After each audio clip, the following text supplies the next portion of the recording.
ألم تر كيف ضرب الله مثلا كلمة طيبة كشجرة طيبة أصلها ثابت وفرعها في السماء. اعوذ باللہ من الشیطان الرجیم، بسم اللہ الرحمن الرحیم۔ رب اشرح لی صدری ویسر لی امری واحلل عقدۃ من لسانی یفقہوا قولی۔ اللہم صلی وسلم علی نبینا محمد وعلی آلہ وصحبہ اجمعین۔ السلام علیکم ورحمۃ اللہ وبرکاتہ۔ آج ہم اللہ سبحانہ وتعالیٰ کے ایک پسندیدہ ذکر کے بارے میں پڑھیں گے جو ہمیں سورہ بقرہ کی آیہ نمبر 156 میں ملتا ہے۔ اِنَّا لِلَّهِ وَإِنَّا إِلَيْهِ راجعون، بے شک ہم اللہ ہی کی ملکیت ہیں اور اسی کی طرف ہم نے لوٹ جانا ہے۔ بچپن سے یہی دیکھا ہے کہ جب کوئی فوت ہو جاتا ہے تو یہ پڑھتے ہیں، یا پھر اکثر کوئی چیز گم ہو جائے تو بڑے کہتے ہیں اِنَّا لِلَّهِ پڑھو تو مل جائے گی۔ ہمیں نہ تو اس کا مطلب پتہ تھا اور نہ ہی یہ پتہ تھا کہ اسے کیوں پڑھتے ہیں۔ اللہ سبحانہ وتعالیٰ سورہ بقرہ کی ان آیات میں ہمیں مصیبت سے اور مشکلوں سے ڈیل کرنا سکھاتے ہیں۔ جب کوئی آزمائش آ جائے، کوئی چھوٹی بڑی مصیبت آ جائے، کوئی مشکل آ جائے تو اللہ کے پسندیدہ لوگوں کا کیا عمل ہوتا ہے۔ سب سے پہلے تو اللہ سبحانہ وتعالیٰ ہمیں آیہ نمبر 155 میں مینٹلی ریڈی کر رہے ہیں کہ یہ دنیا امتحان کا مقام ہے، یہاں آزمائشیں آئیں گی، یہی دنیا کا ڈیزائن ہے۔ جیسے سورہ ملک میں اللہ سبحانہ وتعالیٰ کہتے ہیں الذی خلق الموت والحیات لیبلوکم ایکم احسن عملا، وہ جس نے زندگی اور موت اس لیے بنائی کہ وہ آزما سکے کہ تم میں سے بہترین عمل کرنے والا کون ہے۔ یعنی کہ دنیا کا ڈیزائن ہی اس لیے کیا گیا، زندگی اور موت بنائی ہی اس لیے گئی تاکہ ہمیں آزمایا جا سکے۔ اللہ سبحانہ وتعالیٰ سورہ بقرہ کی آیہ نمبر 155 میں فرماتے ہیں وَلَنَبْلُوَنَّكُمْ بِشَيْءٍ، اور دیکھو ہم تمہیں کسی نہ کسی چیز سے آزمائیں گے ضرور، من الخوف، کبھی خوف سے، والجوع، اور کبھی بھوک سے، وَنَقْصٍ مِّنَ الْأَمْوَالِ وَالْأَنفُسِ، کبھی مال اور جان کے نقصان سے، والثمرات، اور کبھی پھلوں کے نقصان اور کمی سے، وَبَشِّرِ الصَّابِرِينَ، اور جو لوگ ایسے حالات میں صبر سے کام لیں ان کو خوشخبری سنا دو۔ اللہ تعالیٰ نے آزمانے کا وعدہ کیا ہے، ہمارا مائنڈ سیٹ بنایا ہے کہ دنیا اسی لیے بنائی گئی کہ یہاں تم لوگوں کو ٹیسٹ کیا جا سکے، ٹھوک بجا کے دیکھ لیا جائے کہ صبر اور ایمان والا کون ہے۔ کبھی خوف کے حالات پیدا ہوں گے، جیسے جنگیں ہوتی ہیں، دشمن کا حملہ ہوتا ہے، آج کل کرونا وائرس ہے، پینڈیمک ہے، ایک خوف ہے۔ کبھی غربت اور بھوک سے آزمایا جائے گا۔ کبھی ہم دیکھتے ہیں کہ اچھے خاصے امیر لوگ ہوتے ہیں اور راتوں رات لٹ جاتے ہیں۔ کبھی بیماری آ جاتی ہے، اور پھلوں میں نقصان سے مراد محنت خوب کرنا اور اس کے بدلے میں کوئی پھل نہ ملنا۔ یہ سب کیٹیگریز آزمائشوں کی ہے۔ وَلَنَبْلُوَنَّكُمْ، اور ہم تمہیں آزمائیں گے ضرور۔ بلا کا لفظ ہی ایک سخت آزمائش کی طرف اشارہ کر رہا ہے۔ بلا ثوب ایک بوسیدہ کپڑے کو کہتے ہیں جو بار بار استعمال ہونے کی وجہ سے پھٹا پرانا اور بوسیدہ ہو جائے۔ ایسی تکلیف، ایسی آزمائش جو جسم کو لاغر کر دے۔ لیکن اللہ تعالیٰ اینڈ میں کیا کہتے ہیں؟ جس پر آزمائش آئے، مشکل آئے، اس کے پاس جا کے کیا کہو؟ افسوس کرو، اسے حوصلہ دو، اس کی ہمت بڑھاؤ؟ اس میں سے تو کچھ بھی اللہ تعالیٰ نے نہیں کہا۔ اللہ سبحانہ وتعالیٰ فرماتے ہیں کہ اس کے پاس جا کے اسے مبارکباد دو، اسے اللہ تعالیٰ کی طرف سے خوشخبری دو، کیونکہ وہ نہیں جانتا کہ اسے کیا ملنے والا ہے اس صبر کے بدلے میں۔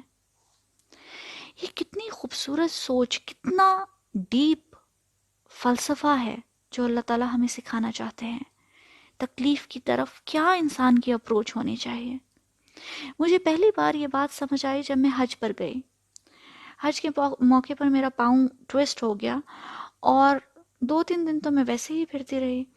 پھر ہم نے مدینہ جانا تھا تو 8 گھنٹے کی بس لے کر ہم مدینہ گئے، اور اس پورے ٹائم میں میرا پاؤں بہت سویل ہو گیا، اور جب پورا کالا ہو گیا تو سوچا کہ ڈاکٹر کے پاس چلے جائیں.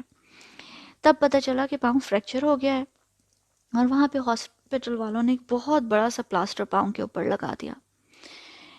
میں نمازوں کے وقت مسجد نبوی کی اندر نہیں جا سکتی تھی کیونکہ پلاسٹر بہت ہیوی تھا اور پینفل بھی تھا، تو میں وہیں صحن میں بیٹھ جایا کرتی تھی، اور اب میری ساری نمازیں وہیں مسجد نبوی کے صحن میں ہی ہوا کرتی تھیں.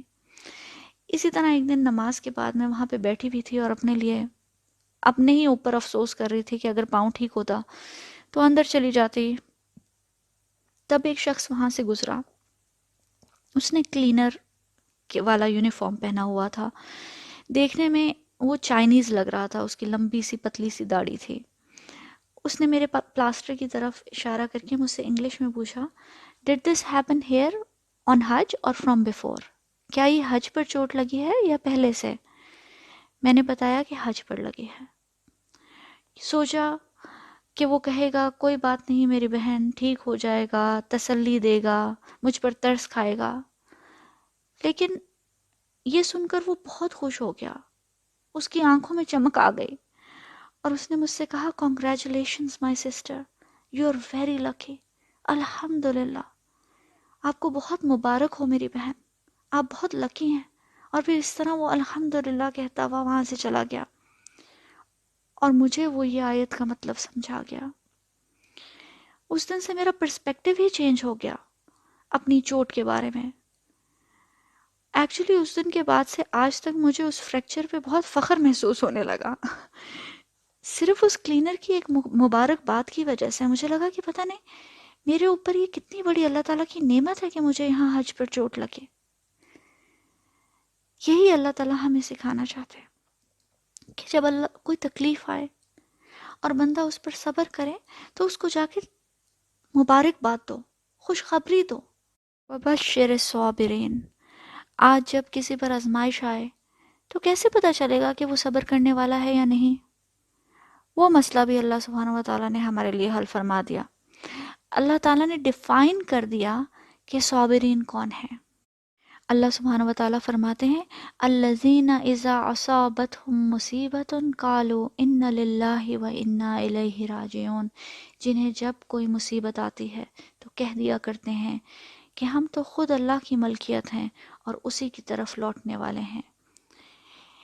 یعنی کہ وہ مصیبت پڑنے پر ان للہ و انا الیہ راجعون کہتے ہیں.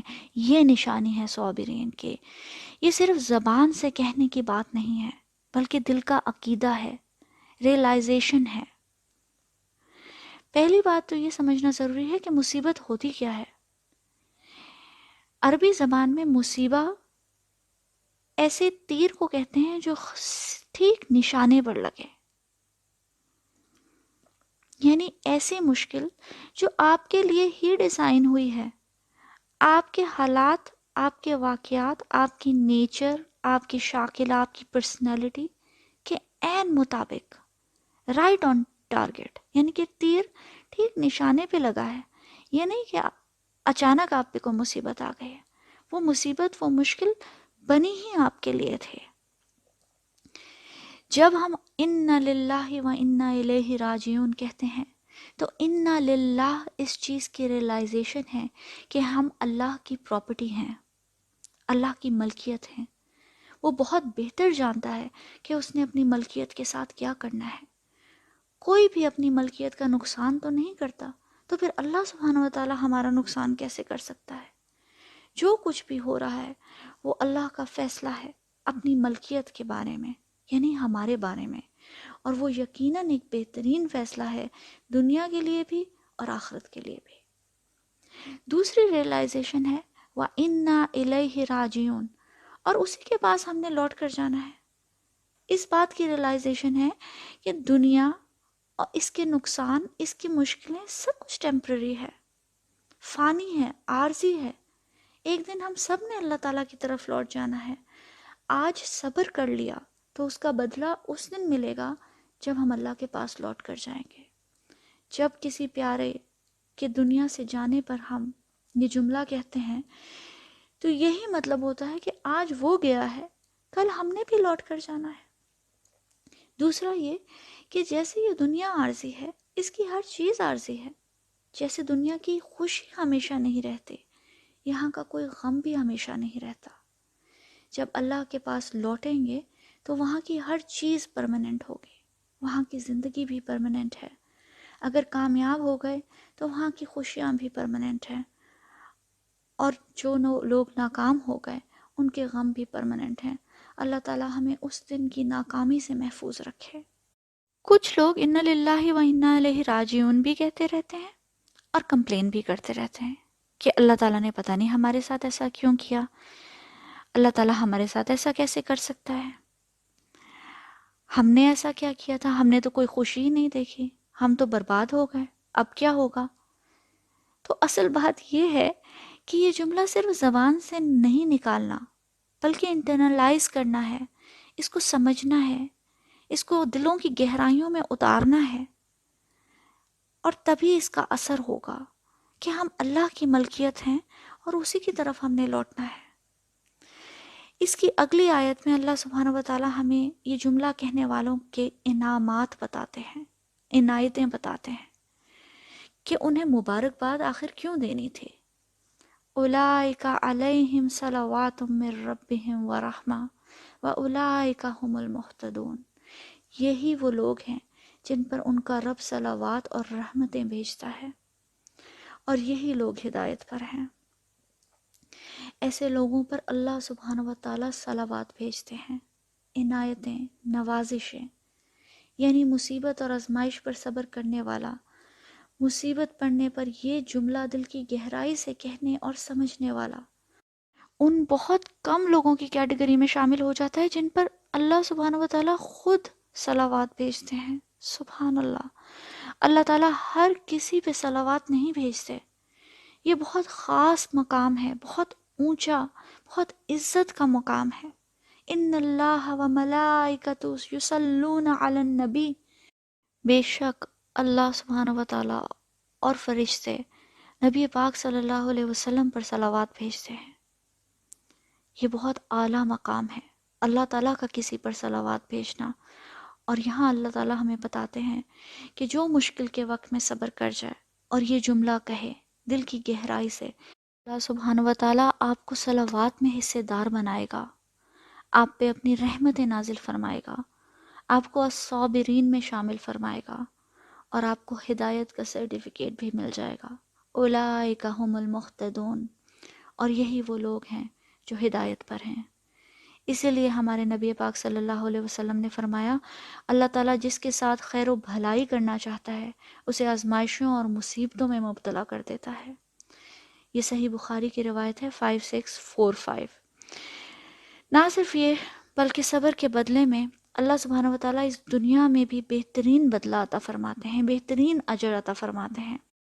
حضرت ام سلمہ رضی اللہ عنہا جو حضور پاک صلی اللہ علیہ وسلم کی اہلیہ تھیں، ان سے روایت ہے کہ رسول اللہ صلی اللہ علیہ وسلم کو میں نے فرماتے ہوئے سنا، کوئی بندہ نہیں جسے مصیبت پہنچے اور وہ کہے ان للہ و انا الیہ راجعون، اللہم اجرنی فی مصیبتی واخلف لی خیرا منہا، بے شک ہم اللہ کے ہیں اور اسی کی طرف لوٹنے والے ہیں، اے اللہ مجھے میری مصیبت کا اجر دے اور مجھے اس کا بہترین بدلہ عطا فرما۔ اللہ تعالیٰ اس شخص کو اس کی مصیبت کا اجر دیتا ہے اور اس کا بہترین بدل عطا فرماتا ہے۔ حضرت ام سلمہ کی پہلی شادی ابو سلمہ رضی اللہ عنہ سے ہوئی تھی۔ جب وہ فوت ہو گئے تو ام سلمہ کہا کرتی تھیں کہ میں نبی پاک صلی اللہ علیہ وسلم کے حکم کے مطابق ہر وقت یہ دعا پڑھا کرتی تھی، لیکن میں سوچتی تھی کہ مجھے اللہ تعالیٰ ابو سلمہ سے بہتر کیا دے گا، کیونکہ ابو سلمہ رضی اللہ عنہ ام سلمہ کو بہت زیادہ محبت دیا کرتے تھے۔ کچھ ہی دنوں میں حضور پاک صلی اللہ علیہ وسلم کا رشتہ آیا ام سلمہ رضی اللہ عنہ کے لیے، اور اس طرح اللہ تعالیٰ نے انہیں ابو سلمہ سے بھی بہتر بدل عطا فرمایا۔ یہ صحیح مسلم کی روایت ہے 2127۔ ہمیں یہ الفاظ کہنے کی عادت ڈالنی چاہیے، مشکل بڑی ہو یا چھوٹی، تاکہ اللہ سبحانہ و تعالیٰ ہمارا نام الصابرین میں لکھ دے، اور ہمیں اللہ سبحانہ و تعالیٰ کی صلوات اور رحمتیں نصیب ہوں۔ جو لوگ بھی کسی مشکل کا شکار ہیں، اللہ سبحانہ و تعالیٰ ان کو صبر عطا فرمائے، اور ان کے صبر کے بدلے میں انہیں دنیا اور آخرت میں بہترین اجر اور بہترین بدلہ عطا فرمائے۔ آمین یا رب العالمین۔ السلام علیکم ورحمۃ اللہ وبرکاتہ۔